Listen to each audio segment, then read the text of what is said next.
उसने उसको प्रलोभन दिया। इस बीच जब खुशबू को यह मालूम पड़ा कि वो गर्भवती है, तो उसने उससे बात कही कि मैं तेरे बच्चे की मां बनने वाली हूं, मुझसे तू शादी कर। तो उस मुस्लिम युवक ने उसके परिवार वालों से और उस खुशबू से कहा कि मैं शादी तुझसे सिर्फ एक बात पर करूंगा कि तुझे धर्मांतरण करना पड़ेगा, मेरे माँ बाप को राजी करना पड़ेगा। पिछले कई माह से वो बहुत टेंशन में थी। उसके 2 दिन पूर्व अपनी बहन और मां को बताया। उसने बताया महाकाल पे पूरा भरोसा है, मुझे जाने दो, मैं आऊंगी और महाकाल सब ठीक कर देंगे। खुशबू उसके माँ बाप से मिलने चली गई। उज्जैन पहुंचने के बाद जब उसने उसके माता पिता से मिला, जो हम अपनी बहन बेटियों को संस्कृति और संस्कार देते हैं, उसने बड़े अच्छे से उसके परिवार में बात करी। उसने सारी हकीकत बताई। उसने बताया कि तुम्हारे पुत्र ने, तुम्हारे बेटे ने मेरे साथ रावण बनकर बुरा किया, मैं आज इसके बच्चे की मां बनने वाली। उन सब ने सुन लिया और उन्होंने बोला कि अगर तुझे शादी करना है तो पहले मुसलमान बन, बुर्का पहन। साथियों, उसने सब स्वीकार कर लिया कि ठीक है, लेकिन जब उसने महाकाल दर्शन जाने की इच्छा व्यक्त करी तो कासिम ने उसके साथ उज्जैन में मारपीट करी। उसके माँ बाप ने उसके साथ मारपीट करी कि कहां तू मुसलमान बनने की बात करती है, वो कहां महाकाल के दर्शन करने की बात करती है, चल हम तुझे भोपाल छोड़कर आते हैं। कासिम उसे मारपीट करके उज्जैन से भोपाल के लिए रवाना हुआ। वो प्रताड़ित थी, उसका शारीरिक शोषण कई सालों से हो रहा था। उसकी आस्था में लगभग, जैसा कि हमको कंडक्टर और ड्राइवर ने बताया, कि उसका शरीर ठंडा पड़ गया था। वो कासिम को लगा कि ये तो अब मर रही है, वो भोपाल पहुंचते पहुंचते मर जाएगी। उसने चिरायू के इधर बस को रुकवाया, उसकी बॉडी को स्ट्रेचर में रखकर चिरायू में जमा करने चला गया।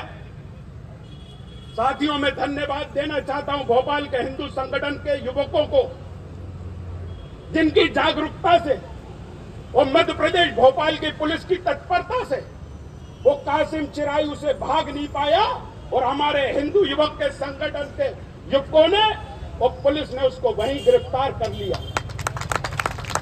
नहीं तो ये सच्चाई आज हमारे सामने नहीं आ पाती। हमारे कुछ युवक चिरायू पहुंच गए, उसकी मां और उसकी बहन चिरायू में आ गई, और जब उसके बैग की तलाशी ली गई तो उसके बैग में से एक बुर्का भी निकला, जिसको पहनने का दबाव कासिम कई सालों से उसके ऊपर बना रहा था। आज खुशबू अहिरवार हम लोगों के बीच में नहीं है, और ऐसे ना जाने कितनी बेटियां इस लफ्ज़ जिहादी भेड़िए का शिकार हो गई। ये जिहादी सिर्फ जिहादी एक व्यक्ति है, राक्षस नहीं, ये भेड़िए हैं जो हिंदू बेटियों के शिकार के लिए 24 घंटे तलाश में रहती। मैं तो स्तर पर आप सबसे एक प्रार्थना करना चाहता हूं, हम सब सबक लें और हम सब संकल्प लें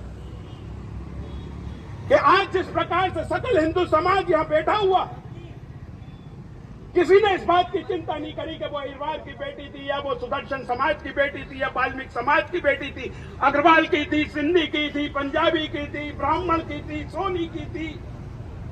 आज हम सब एक छत के नीचे सकल हिंदू समाज हिंदू बेटी के लिए यहां न्याय मांगने के लिए खड़े हुए।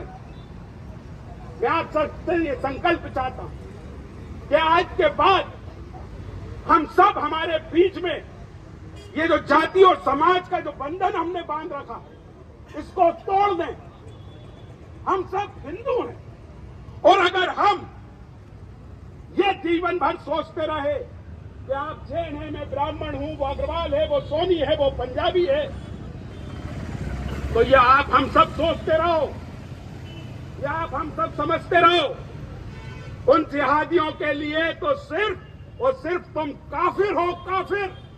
और काफिर के साथ क्या करना चाहिए उनकी नजर में? उनकी नजर में या तो उस काफिर को मार देना चाहिए या उसका धर्मांतरण कर देना चाहिए।